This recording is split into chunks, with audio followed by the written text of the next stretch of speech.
جو کچھ اس وقت آزاد کشمیر میں ہو رہا ہے یہ پاکستان کی تاریخ کے 78 سالوں میں نہیں ہوا۔ آج ہم نے اس ریاست کا خونخوار چہرہ آزاد کشمیر کے عوام کو دکھا دیا ہے۔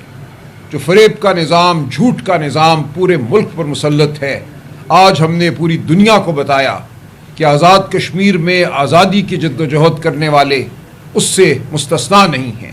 گولیاں برسائی گئی ہیں، نہتوں کو شہید کیا گیا ہے۔ ہمیں بہت افسوس ہے جو ہمارے جوان ہیلی کاپٹر کے کریش میں شہید ہوئے ہیں۔ ہم ان کی مغفرت کے لیے دعا گو ہیں، اللہ تعالیٰ ان کے درجات بلند فرمائے۔ لیکن اس کے ساتھ ساتھ ہمیں دیکھنا ہے کہ یہ ریاست آج کہاں جا رہی ہے۔ پورے ملک میں بولنے کو جرم بنا دیا گیا ہے، آواز بلند کرنے کو جرم بنا دیا گیا ہے، اس دھرتی پر چلنے کو جرم بنا دیا گیا ہے۔ یہ وہ فسطائیت ہے جو انگریز کے دور میں بھی ہم نے نہیں دیکھی۔ انگریز کے دور میں بھی ہمارے اسلاف کو اجازت تھی تحریکیں چلانے کی، جلسے کرنے کی، ریلیاں نکالنے کی، اور اسی طرح ہم نے پاکستان حاصل کیا۔ ہمارے بزرگوں نے بات کی، گفتگو کی، دلیل پیش کی، سڑک پہ دلیل پیش کی، پارلیمان میں دلیل پیش کی، اپنے لوگوں سے بات کی، عظیم الشان جلسے منعقد کیے۔ آج یہ سب کچھ اس ملک میں جرم بن چکا ہے، اور آج ہم یہ دیکھ رہے ہیں کہ 4.5 سال بعد 5واں بجٹ یہ فسطائی نظام پیش کرنے کو ہے۔ اور اس 5ویں بجٹ میں ہمیں کیا نظر آتا ہے؟ صرف اندھیرا ہے آئندہ کے لیے۔ ہمیں یہ کہا گیا تھا 2022 میں کہ اب ڈنڈے کا راج ہوگا، اس ملک کو صرف ڈنڈا چاہیے، ایک ایس ایچ او کی مار ہے فلاں، 2 ایس ایچ او بھیجوں گا تو یہ ٹھیک ہو جائے گا۔ آج کیا ٹھیک ہوا ہے اس ملک میں؟ یہ ملک آج کہیں زیادہ گہری کھائی میں ہے۔ پچھلی ہماری تاریخ پوری کو اگر ہم دیکھیں تو اس کے تناظر میں بہت تاریخ دور اس ملک میں آئے ہیں، مارشل لاء کے دور آئے ہیں، ہم نے ان کو بھگتا ہے، اس قوم نے ان کو بھگتا ہے۔ لیکن آج جو فسطائیت ہے اس کی مثال ڈھونڈنا بہت مشکل ہے۔ اس تمام تر جبر، چادر اور چار دیواری کے تقدس کی پامالی کے بعد کیا ملا ہے اس قوم کو؟ بے روزگاری ہے، افراط زر ہے، مہنگائی ہے۔ آج ہمیں نظر یہ آ رہا ہے کہ اس ملک کا سرمایہ کار چھوڑ کے بھاگ رہا ہے اس ملک کو، باہر سے سرمایہ کاری اس ملک میں نہیں ہو رہی۔ تو آج ہمیں نظر یہی آتا ہے کہ تمام تر دعووں کے باوجود کہ 75 بلین آ جائیں گے، $100 بلین آ جائیں گے، کچھ بھی نہیں آیا۔ بین الاقوامی استعماری قوتوں سے تھپکیاں لینا ایک بات ہے، اپنے عوام کے لیے کچھ کرنا دوسری بات ہے۔ آپ اپنے عوام کو بھیڑ بکریاں سمجھیں، آپ ان کا ووٹ چرائیں، آپ ان کی آزادی سلب کریں، عدالتوں پر حملہ کریں 26ویں اور 27ویں ترمیم کے ذریعے، آپ ان کو خوف میں مبتلا کر دیں، ان کی زندگی کو حقیر جانیں، ان پر گولیاں چلائیں، وہ کشمیر ہو یا وہ اسلام آباد ہو یا وہ کوئی اور علاقہ ہو پاکستان کا، اور اس کے بعد یہ تمنا کریں کہ اس ملک میں معیشت دوڑے گی، اس ملک میں ترقی ہوگی، فیکٹریاں لگیں گی، نوجوان جو ہیں انہماک سے اس ملک کی تعمیر میں اپنا رول ادا کریں گے، جبکہ آپ ان نوجوانوں کو یہ کہتے ہیں کہ تم ووٹ دینے کے قابل بھی نہیں ہو، اور اگر ووٹ دیتے ہو تو تمہارے ووٹ کی کوئی وقت نہیں ہے۔ تو آپ کو اب سوچنا ہوگا کہ آپ کہاں کھڑے ہیں۔ ہمیں ایک قوم کے حوالے سے سوچنا ہوگا کہ ہم کہاں کھڑے ہیں۔ ہمارا یہ فرض ہے پاکستان کی سب سے بڑی سیاسی جماعت کے حوالے سے کہ ہم یہ بات کرتے رہیں، حق کی بات کرتے رہیں، سچ کی بات کرتے رہیں، جابر کی آنکھوں میں آنکھیں ڈال کر کلمہ حق ادا کرتے رہیں۔ تو اسی فریضے کو ادا کرنے ہم آپ کے سامنے بیٹھے ہیں۔ جو معیشت کی صورتحال ہے اس پر تفصیل سے بات کریں گے تیمور جھگڑا صاحب اور ہمارے MNA رانا عاطف صاحب۔ میرے ساتھ بیٹھے ہیں سابق اسپیکر قومی اسمبلی اسد کیسر صاحب، جو اس وقت اس ملک کی سیاسی صورتحال ہے اس پہ بات کریں گے۔ لیکن سیاست اور معیشت اکٹھے چلتے ہیں۔ اگر کوئی یہ سمجھتا ہے کہ آپ سیاست کو دبا دیں گے، آپ لوگوں کے حقوق کو دبا دیں گے، آپ عدالتوں کو ختم کر دیں گے لیکن معیشت دوڑے گی، تو اس سے بڑی بے وقوفی کوئی نہیں ہے۔ کوئی ایسے ملک میں سرمایہ کاری نہیں کرتا، فیکٹریاں نہیں لگاتا جہاں قانون نہ ہو، جہاں انہیں یہ پتا ہو کہ اگر ہمارے ساتھ کوئی ناانصافی ہوئی تو ہمیں عدالت سے انصاف نہیں ملے گا۔ ایسے ملک سے دور رہتی ہے دنیا۔ آج آپ نے پاکستان کو ایک ایسا ملک بنا دیا ہے۔ تو معیشت اور سیاست، انسانی حقوق یہ اکٹھے چلتے ہیں۔ ایک معاشرہ پروان چڑھتا ہے، پھلتا ہے، پھولتا ہے جب اس کے لوگ آزاد محسوس کرتے ہیں، آزاد فضا میں سانس لیتے ہیں، تب معیشت دوڑتی ہے۔ تو آج ہم آپ کے سامنے یہی استدعا کرنے آئے ہیں ان سے جو اپنے آپ کو اولي الامر سمجھ بیٹھے ہیں، جو اپنے آپ کو وقت کا حاکم سمجھ بیٹھے ہیں، فارم 47 والے ہوں یا ان کے پشت پناہ ہوں، ہم ان سب کو یہ کہتے ہیں ہوش کے ناخن لو۔ عمران خان کو جیل میں ڈال کر تم نے پوری دنیا کو یہ پیغام دیا ہے کہ پاکستان ایک جیل خانہ ہے، پاکستان میں آزادی کسی اس کو نہیں ملے گی جو سچ بات کرنا چاہتا ہے۔ تمہیں عمران خان کو باہر لانا ہوگا۔ عمران خان اس وقت اس ملک کی سیاست کا محور ہے، اس ملک کو اکٹھا رکھنے والی شخصیت ہے، وہ خیبر پختونخوا ہو، وہ پنجاب ہو، کشمیر ہو، سندھ ہو، پورے پاکستان کے لوگ اس وقت عمران خان کی جانب دیکھ رہے ہیں، کسی اور کی جانب نہیں دیکھ رہے۔ گلگت بلتستان میں الیکشن لوٹ کر، پنجاب میں الیکشن لوٹ کر، آزاد کشمیر میں گولیاں چلا کر تم حکمران نہیں بنتے، تم صرف جابر رہتے ہو۔ عوام کے دلوں پر جو راج کرتا ہے تمہیں اس کی بات کو سننا ہوگا، اس کو عوام کے بیچ لا کر کھڑا کرنا ہوگا، تب یہ ملک آگے بڑھے۔ عوام کے مسائل ہیں، آپ ان کے اوپر بات نہیں کر پا رہے، صرف ایک ہی ایشو جو ہے وہ سب سے زیادہ آ رہا ہے، یہ جو مہنگائی ہے، اس کے اوپر بھی پاکستان کی عوام پیس گئی ہے۔ تو سر وہ جو محمود خان چکزئی صاحب نے کہا کہ ہم اسمبلی سے نکلنے کا سوچ رہے ہیں، تو پھر آپ لوگ نکلنے کا کوئی ارادہ رکھتے ہیں؟ نہیں دیکھیں، آپ کے سامنے جو ہم یہ بیٹھے ہوئے ہیں، عوام کی ترجمانی کرنے ہی بیٹھے ہوئے ہیں نا، ہم معاشی جو معاملات ہیں انہی پہ ہم گفتگو کر رہے ہیں، اور ہم نے یہ آپ سے عرض کیا ہے کہ معیشت اور سیاست علیحدہ علیحدہ نہیں ہے۔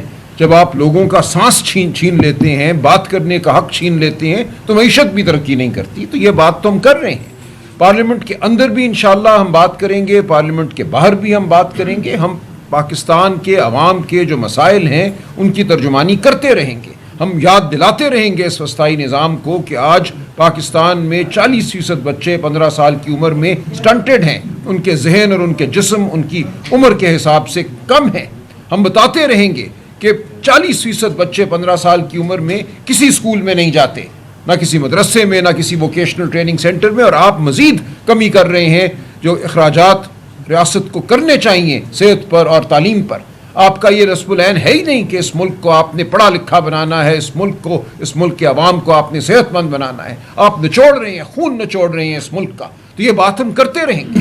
جھگڑا صاحب، چونکہ آپ کا تعلق پختونخوا سے ہے، اس بات کی تو ہم بات کریں گے، لیکن پختونخوا کے عوام نے ووٹ دیا تھا خان صاحب کے رہائی کے لیے، خان صاحب رہا نہیں ہوئے، وہاں کے جو غریب عوام ہے وہ مہنگائی کی چکی میں پس رہے ہیں۔ پختونخوا کی بجٹ کے حوالے سے بتائیے گا، اب تو آپ کے اپنے لوگ جو ہیں آپ سے ناراض ہیں، وہ بجٹ کس طرح پاس ہوگا؟ نہیں دیکھیں، بجٹ ہوگا پاس، تو سیاسی آپ نے سوال کیے، بجٹ انشاءاللہ سہیل آفریدی صاحب فیصلہ کریں گے، انہوں نے کس طرح بجٹ کو لے کے چلنا ہے۔ یہ بجٹ عمران خان کے جو نظریات ہیں، دیکھیے ابھی آپ انتظار کریں نا، یہ تو مفروضہ ہے آپ کا، جب وقت آئے گا تو ہم دیکھ لیں گے کہ کون کہاں کھڑا ہے۔ عوام اس وقت سنگین کرنچ اور معاشی مسائل کا شکار ہے، کون سی ایسی کمپریہنسو وائبل اور رزلٹ اورینٹڈ اسٹریٹجی آپ کے پاس موجود ہے جس کی موجودگی میں آپ عوام کو صحیح معنوں میں ریلیف دے سکیں؟ دیکھیں، جھگڑا صاحب نے چند دن قبل ایک ہمارا جو روڈ میپ ہے وہ جاری کیا ہے، بہت سے دوستوں کو دیا بھی ہے۔ دیکھیں، بہت سے قدم ہیں جو اٹھائے جانے چاہیے، اٹھائے جا سکتے ہیں، جن کا ذکر جھگڑا صاحب نے بڑی تفصیل سے کیا ہے۔ اس پہ آپ کو پہلے تو میں یہ سمجھتا ہوں اس ملک کو آپ نے جو اخراجات ہیں، وہ حکومت کے جو اخراجات ہیں، اس کے بوجھ تلے آپ نے دبایا ہوا ہے۔ آپ عوام پہ ٹیکس کا بوجھ ڈالتے ہیں، تنخواہ دار طبقے پہ ٹیکس کا بوجھ ڈالتے ہیں، جو فیکٹریاں ہیں ان پہ ٹیکس کا بوجھ ڈالتے ہیں، جس کی وجہ سے وہ بند ہوتی چلی جا رہی ہیں۔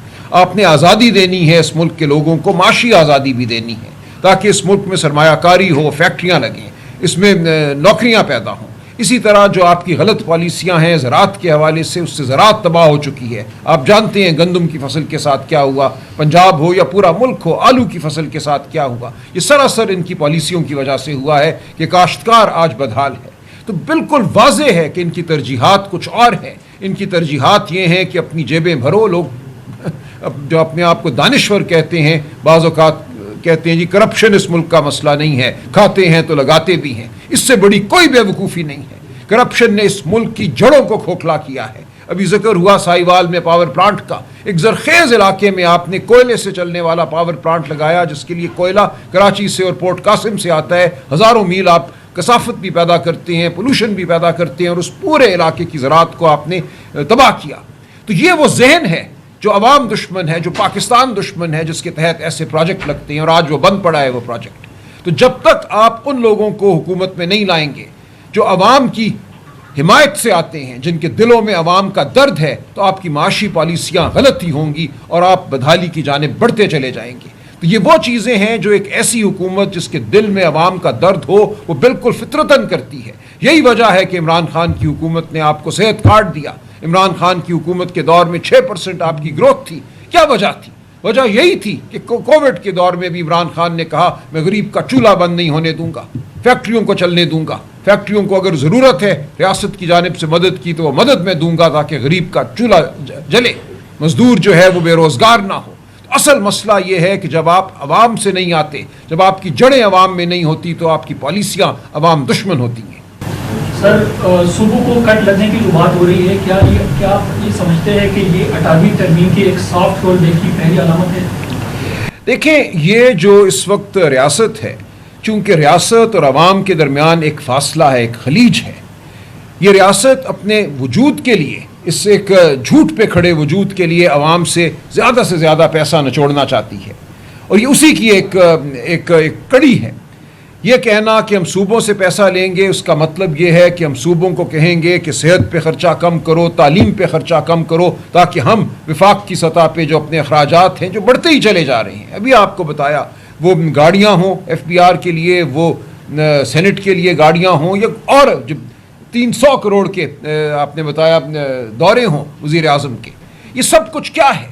اس کے لیے آپ کو پیسہ چاہیے. آپ پیسہ نچوڑ رہے ہیں صوبوں سے. آپ کی یہ خواہش ہے کہ صوبے تعلیم پہ خرچ نہ کریں، صحت پہ خرچ نہ کریں، لیکن وفاقی حکومت جو ہے اپنے اخراجات جو ہے ان کو بڑھاتی چلی جائے. تو ہم اس کی مزاحمت کریں گے. آپ دیکھیں گے کہ خیبر پختونخوا صوبہ، کل سہیل آفریدی صاحب آئے، انہوں نے خیبر پختونخوا کا مقدمہ لڑا نیشنل اکنامک کونسل میں. انہوں نے تقاضا کیا کہ جو فاٹا کے اضلاع، فاٹا کے علاقے خیبر پختونخوا میں ضم ہوئے تھے، اس کے بعد نیشنل فائنانس کمیشن ایوارڈ میں تبدیلی آنی چاہیے تھی. نیشنل فائنانس کمیشن ایوارڈ یہ بتاتا ہے کہ جو income tax, custom duty, sales tax, excise duty جمع ہوتا ہے، اس میں جو صوبوں کا حصہ ہے اس کو کیسے بانٹنا ہے. ہر صوبے کو ایک حصہ ملتا ہے اس کے رقبے، اس کی آبادی اور غربت کے تناسب سے. خیبر پختونخوا کو 5 سال سے اس کے حق سے کم یہ مل رہا ہے یہ رقم. تو اس کا مقدمہ کل لڑا سہیل آفریدی صاحب نے، اور انہوں نے واضح کیا کہ کوئی بڑا قدم جو وفاق اگر چاہے گا کہ صوبے اٹھائیں، وہ عمران خان صاحب کی ہدایت کے بغیر نہیں لیا جائے گا. اچھا سلمان اکرم راجہ صاحب، یہ بتائیے گا جو کشمیر کی صورتحال ہے اس کے اوپر پاکستان تحریک انصاف کا کیا موقف ہے؟ کیا ریاست کے خلاف جو ٹکراؤ کی ان کی پالیسی اس کو سپورٹ کرتے ہیں، یا جو وہ اپنا حق مانگ رہے ہیں اس کو سپورٹ کرتے ہیں؟ دیکھیں، ریاست کے خلاف ٹکراؤ یہ بیانیہ ہی غلط ہے. یہ ریاست کے خلاف ٹکراؤ نہیں تھا. لوگ جب باہر نکلتے ہیں اپنے حقوق کے لیے تو وہ اپنے انسانی حق کا اظہار کرتے ہیں، اپنے جمہوری حق کا اظہار کرتے ہیں. ان پہ گولیاں نہیں چلائی جاتی. پوری دنیا میں آپ نے دیکھا ہے لوگ نکلتے ہیں، ملین مارچ ہوتا ہے. عراق پہ حملہ ہوتا ہے تو لندن شہر میں 10 لاکھ لوگ آ کر کھڑے ہو جاتے ہیں، کوئی ان پہ گولی نہیں چلاتا. یہ پوری دنیا کا ایک مسلمہ اصول ہے کہ جب لوگ سڑکوں پر نکلیں آواز بلند کرنے کے لیے تو ان پہ گولی نہیں چلائی جاتی، ان سے بات کی جاتی ہے. آپ کراؤڈ کو مینج کر لیں، لیکن یہ کہیں نہیں ہوتا، کسی مہذب معاشرے میں نہیں ہوتا کہ آپ گولیاں برسانا شروع کر دیں. جب آپ گولیاں برسائیں گے تو آگے سے ہو سکتا ہے کوئی جواب آئے، لیکن سراسر قصور ریاست کا ہوتا ہے جو پہلی گولی چلاتی ہے. یہاں گولی چلی، لوگوں کو شہید کیا گیا. یہ ڈی چوک میں بھی ہوا 26 نومبر کو. ہم نے دیکھا امام خامنہئی کی شہادت کے بعد یہ اسلام آباد میں ہوا، پورے ملک میں ہوا، گولیاں چلائی گئی. گولی چلانا اس نظام نے اپنا ایک حق سمجھ لیا ہے. یہ وہ نظام ہے جس کی جڑیں چونکہ عوام میں نہیں ہے، یہ صرف اور صرف گولی اور ڈنڈے کے ذریعے کھڑی ایک سرکار ہے. سر، سیاسی کوشچن ہے. علی بن زینب صاحب کے ایک آڈیو وائرل ہے، اس میں مفت مشورے مل رہے ہیں آپ کو، اس کو آپ کس طرح سے؟ دیکھیں، یہ گفتگو ہوتی رہتی ہے، کوئی اس میں ایسی بڑی بات نہیں ہے. ہم ان سے مشورہ براہ راست بھی لے لیں گے جس مشورے کی ضرورت ہوگی. یہ ہماری پارٹی کے رکن ہے، پارٹی کے اندر مکالمہ ہوتا ہے، صحت مند مکالمہ ہوتا ہے اور ہونا چاہیے.